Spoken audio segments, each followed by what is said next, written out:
May nagtanong nga sa akin kung bakit nga daw Indiano ang napili kong mapangasawa. Well, first of all, hindi ko naman siya hinanap at kusa lang siyang dumating. At ang pagkakaibigan nga namin ay nag-grow at nag-blossom into something more special. Para sa akin, ang pagmamahal naman ay walang pinipiling lahi, kulay, kultura o edad. So, bakit nga ba Indiano ang napili kong mapangasawa? Well, base lang naman ito sa experience ko. Bago ko nakilala ang asawa kong Indiano, ay meron din naman ako mga naging karelasyon na mga Pilipino. Hindi naman sa lahat, pero na-experience ko na yung maloko at i-ghost ng karelasyon ko. Marami nga rin ako nakikitang ibang mga Filipino-Indian couples. And mostly, ang similarities nga ng mga napangasawa naming Indiano ay sila ay very loyal, caring, thoughtful, loving, family-oriented, at good provider. Ito nga yung mga ilang traits na hinahangaan ko sa mga Indiano. Paano ko nga ba nalaman na seryoso sa akin ang asawa kong Indiano? Nung nagsimula nga kami sa aming relasyon ay walang kaalam-alam ang kanyang mga magulang na meron na siyang jowa. Noong una ay hirap akong intindihin ito at naging grabe yung pag-iisip ko na baka meron siyang tinatago sa akin. Kaya naman ayaw niya akong ipakilala sa pamilya niya. Pero nung nagtagal na nga ang aming relasyon ay doon ko naintindihan na ibang-iba pala talaga ang kultura nila sa India. Hindi kagaya sa atin na very open nating pwedeng ipakilala ang ating nobya o nobyo sa ating mga magulang. Sa kanila nga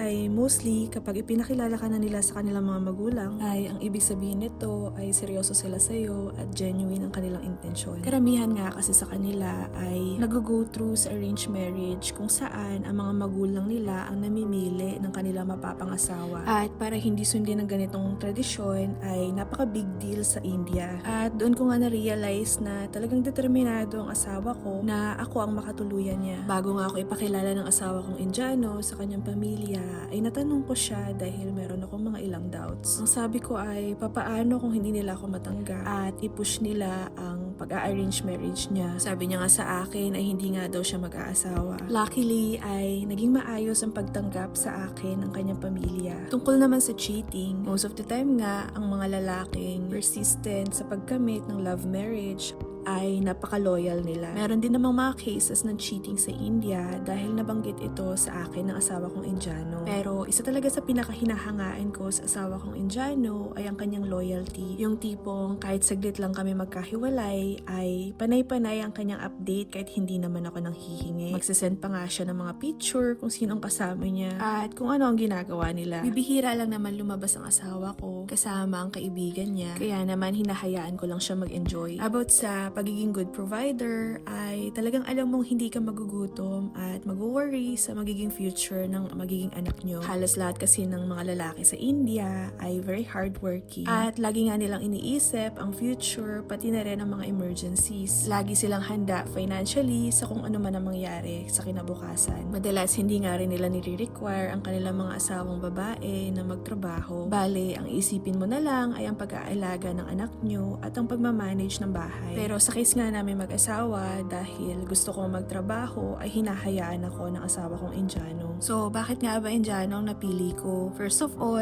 ay hindi sumasakit ang ulo ko sa pag-iisip kung niloloko ba ako ng asawa ko. Nakakapag-travel ako sa mga bansang gusto kong puntahan. Pinamanahan ako ng magandang future sa pagpapaaral sa akin sa ibang bansa, kagaya na lang ng Poland at Canada. Hindi na ako masyadong nag-worry tungkol sa future dahil pinaghandaan na ito ng asawa kong Indiano at pinag-ipunan. Prinsesa ang trato sa akin ng asawa kong Indiano at hindi ako sinasaktan pisikal. Last point na yung magandang estado nila ng pamilya niya sa India at gwapo pero hindi cheater ang napangasawa ko. Yun talaga ang biggest flex ko. Pero hindi naman lahat ng Indiano ay perfect. Kaya kailangan mo pa rin kilatisin kung sino ba ang mapapangasawa mo. Pero mostly, ang mga Indianong kaya kang ipaglaban against their tradition, culture, and family ay may mga traits ng kagaya ng sa asawa ko. At yun na nga yung rason kung bakit Indiano ang napili ko. Yun na nga yung vlog natin for today. Sana nagustuhan nyo and I hope to see you again next time. Bye!